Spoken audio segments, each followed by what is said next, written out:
Here we go. This is the 15-minute masterclass that could save your project and your wallet. Today we're diving into yarn substitution, also known as, I love this pattern, but can I use something from my stash? Let's figure this out before your favorite yarn shop closes for the day. This sweater, this is the Stonecutter's cardigan by Amy Christoffers. I knit it about 11 years ago. I made a mistake. I chose the wrong yarn. I used this instead of this.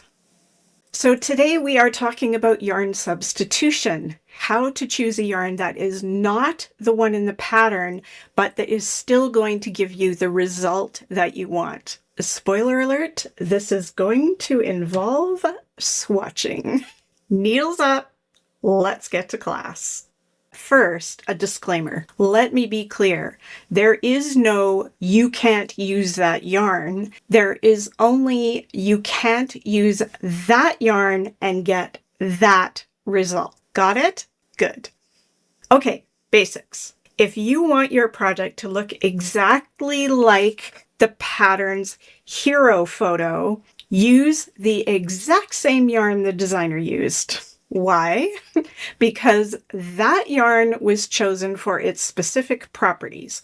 But let's be real, sometimes we don't want to or can't use the recommended yarn. The goal of yarn substitution isn't to just replace the yarn with something else in the same weight, but to find one with similar properties so that your project turns out how you want and not what happened here. To substitute yarn successfully, you're going to need to consider weight and gauge, fiber content, texture and spin, drape and elasticity, and durability and warmth. Let's break each of these down with examples, including this sweater and another popular pattern, the Love Note by Tin Can Knits. Let's start with weight. A DK weight yarn generally knits at 22 to 24 stitches to 4 inches, but not all DKs are created equal. Just because it says DK on the label doesn't automatically mean it's going to match the gauge of the yarn in your pattern or be the right yarn for your pattern. Both of these yarns are DK. They are very different yarns. Look at the recommended gauge and needle side on the label, but don't stop there. You're going to need to swatch to see how that yarn behaves. Fiber matters. The original yarn for this sweater was a wool mohair angora blend. It was similar to this Rowan felted tweed. It's a wool alpaca viscose blend. That wool gives it that bit of spring, and there is some definition, a tiny bit of halo. Very light, not super drapey. In contrast to that, this 100% alpaca has no bounce or spring at all, which automatically means it's going to be very drapey. 100% alpaca is generally much heavier in weight than a wool blended alpaca or 100% wool. It has a lot more of a halo, and that halo will just increase over time. The result of using 100% alpaca on my sweater is the cables are muddy, the sweater is heavy, it pills like crazy.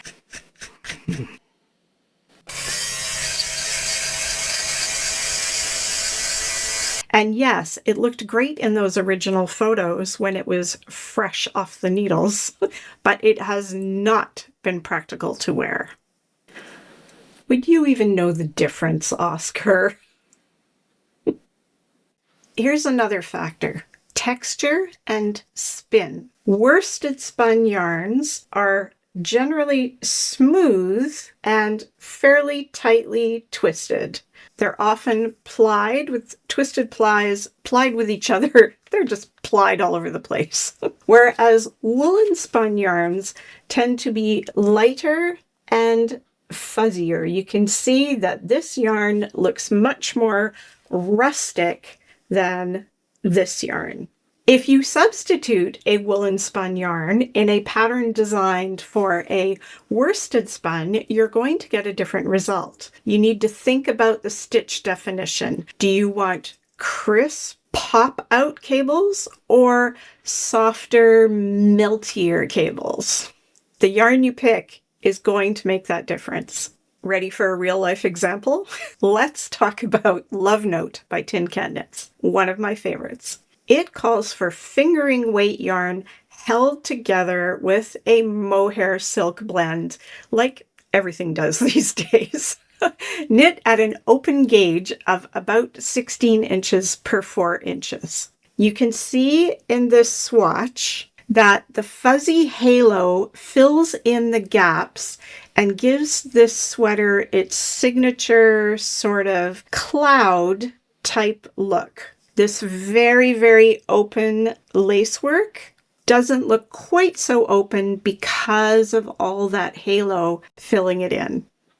Now, here's what happens when you substitute a smooth DK weight yarn and knit it at the same gauge. The fabric is kind of limp, drapey, less elastic. There's very little elasticity in this, actually none in this yarn. And it just doesn't have the same lush texture that this does. In my opinion, this yarn does not work at this gauge for this sweater. And whose opinion matters when I'm knitting something? Mine. And whose opinion matters when you're knitting something? Right, yours. Oscar understands the assignment. You definitely want to think about how your yarn is going to behave in wearing. Alpaca is beautiful for soft, cuddly accessories, but maybe it's not the right yarn for a textured, fitted cardigan. Okay, Nicole, so how do I choose the right yarn? My favorite tool, and the one I go to first when I need to swap out one yarn for another, is yarnsub.com. Let's go there now and I'll show you how it works. This is yarnsub.com. It's that simple. Very straightforward. All we are going to do is in this search bar, we're going to search for the yarn that my Stonecutter's cardigan pattern originally called for, which is Barocco Blackstone Tweed, and we're going to find some alternative yarns for that. Yeah, type Blackstone Tweed. I searched for it before, so it auto-populated there. We will click search, and now it's asking me which one of these did you want, and I want this one right here. All right. Here is our problem. Blackstone Tweed is now discontinued. So even if I want to, I cannot use that exact yarn unless I go find it from a resale or some other type of source where they're selling secondhand yarn. Here are the qualities that YarnSub is looking to match. Aran, weight, nubby tweedy texture, wool, mohair, Angora, 4.5 millimeter needle recommended, a gauge of 18 stitches to 4 inches, 50 gram put up with 119 meters or 130 yards, hand wash care, and color styles and the price. You could see it was a little expensive for dollar signs out of 5. Let's scroll down and see what it suggests instead. Here is a Neuro Nubby Tweedy. It's a 93% match, which is a good match. The texture is also nubby and tweedy. The gauge is exact. The yarn is also made from non-superwash wool. I love that they tell you this. That's important to me. And the warmth, drape, elasticity, durability, and softness are a reasonable match with the original. Remember, we talked about all of those qualities being important. The fiber content is a bit different, but not significantly different.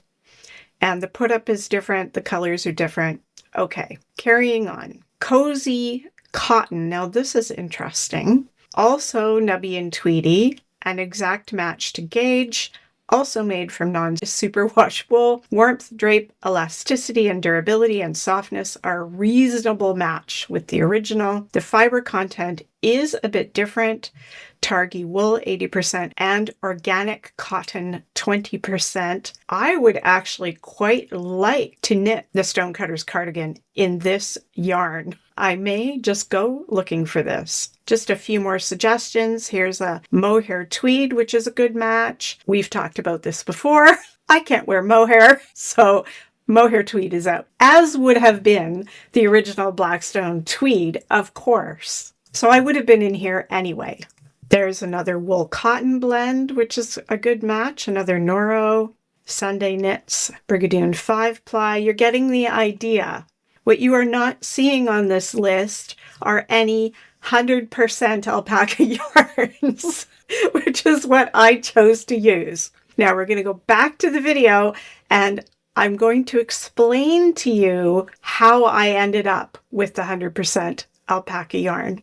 But you can see here how useful Yarn Sub is for getting you really quickly and easily to those yarns that are going to be very close to the one that you need for your project. Yep. I'm going to go searching for this cozy cotton. I just wanted to inject this little explanation about how I ended up with 100% alpaca yarn and how you can avoid the same thing happening to you. When I am looking for yarn, my very first go-to is my local yarn stores. I always want to support my local yarn stores first. Second, I will support my local online yarn stores. There happen to be a few here on the island that I'm very fond of, and my pal Smita at Your Next Knit in North Vancouver, of course. What happened in this case is I went to my local yarn store to get the yarn for the Stonecutter's cardigan pattern, and I ended up with that 100% alpaca because the selection at this particular local yarn store was limited. They didn't have an appropriate yarn for this pattern. And the Misty Alpaca Tonos that I selected was in this gorgeous hunter green that I absolutely loved. And I ended up buying that yarn because the weight was right and the color was right. Don't do that. I know you want to support your local yarn store. I get that. And maybe that's your only option. Here's my suggestion. Either go online and find the appropriate yarn and purchase it that way, or pick another project for which your local yarn store carries the right stock. I know that's tough, but if I could go back in time, I would not have purchased that yarn. I would have gone elsewhere to find the right thing. Now, having the help of yarnsub.com to get us most of the way to the right yarn selection was great, but the real magic is in swatching. Swatch at the patterns gauge and at the yarn's natural gauge, the one that's listed on the label, and test both for stretch, drape, how it looks in your pattern, lace, cables, texture. And if your pattern is knit in the round, make sure you're swatching in the round. Making an excellent swatch was Masterclass number 1. If you missed it, go check it out. So let's recap. If you can use the recommended yarn, do it. If not, choose a yarn with similar properties. Yarnsub.com will help you. And always, always swatch. Sorry.